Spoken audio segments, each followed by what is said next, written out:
Hi everyone, welcome to episode 2 in the music reel.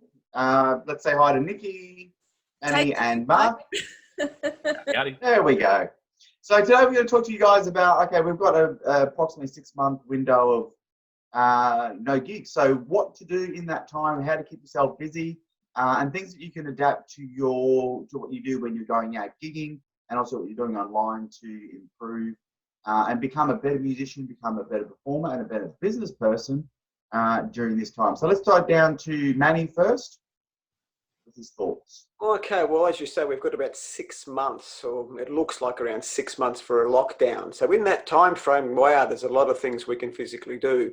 I guess for me, and I've been physically fit means mentally fit. So I think you need a fitness regime, even if it's just walking around the block, doing it early in the morning, late at night, whenever basically suits your body clock. So being musicians, I guess most guys, sleep during the day and, wake at night. So you've got to adjust your body clock accordingly. So I think that's important. In 6 months, well, I guess for cover musicians, those that make a living out of playing, covers, you can update your repertoire, you can hone your skills, you can look at your production, you can introduce some new technologies into your repertoires. For those that are original musicians and touring and have got recording, well, of course, you've got plenty of time to jot down some songs, get some ideas, record, pre-production, etc., etc.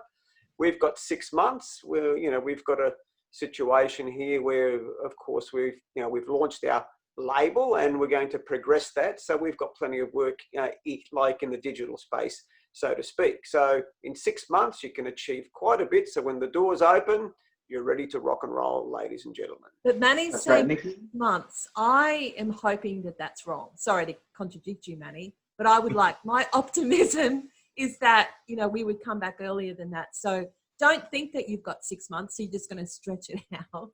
Maybe think we've got another 2. And that means if it is 6 months, that's going to give you more time. Sorry, Manny. It would be awful to be stuck here for 6 months. But at least we've got time to sort of, like Manny said, build your repertoire. For me, take some better photographs. I know I never say that. But like this thing here, doing this Zoom has been like a new thing for us to try and get the lighting, to get the sound, to try and get that all sorted. It's been a real eye-opener. And I think one of the biggest things that we deal with, guys, isn't it, is like stagecraft. When we're talking to the venues, a lot of the venues will ring up and say, oh, that guy you sent on Friday night, he was okay, but let's not send him back. Then when we try to understand, ask a few questions further, well, his work here is great. What's the reason? They can't necessarily articulate it. But when we see people in Music Means Business events or we go out to venues, a lot of the time it's presentation, stagecraft, lighting, positioning, sound. I mean, Michael, Mark, you guys are out there. What do you think? Yeah, I think it's the way that you present is a really important part of the whole. I think playing is such a small part of what you do. It's presentation, it's the sound system, it's the way it sounds, lighting, and even before you get to a gig, having good promo, having good things, taking pride in what you do, and taking the time to make it.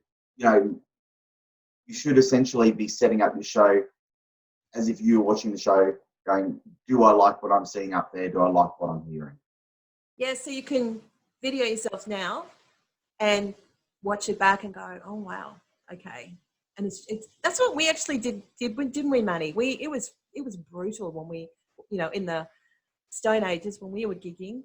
The things we had to do that our agents made us do in order for us to even be looked at to get a gig. Stagecraft and presence was everything.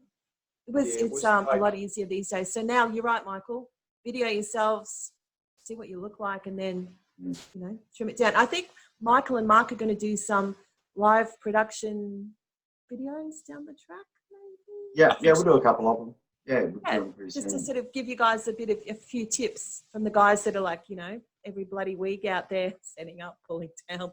If you'd all up. Yeah, I think one thing I found is I had so much extra gear lying around that I had either bought that I had planned to do something with, or stuff I'd never sort of set up, and whole extra leads going everywhere. So I pulled them all out, had a look at it all, and I was able to set up a really cool sort of music office with video cameras and mixing desks and that sort of thing. And it's really easy to do. So it's a really good opportunity to do that, to be able to, help build your business online as well, which is it's a lot of fun, a lot of learning, but it's a lot of fun as well.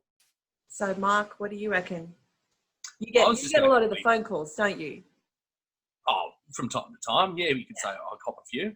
I was going to say more so from sort of touching on what you were saying there, Nikki, just with this time off, it's such a massive opportunity to redo bios, redo set lists, just website stuff, all those little nitty-gritty things that myself and Nikki are always bugging you guys about, but that's just part and parcel of what we need.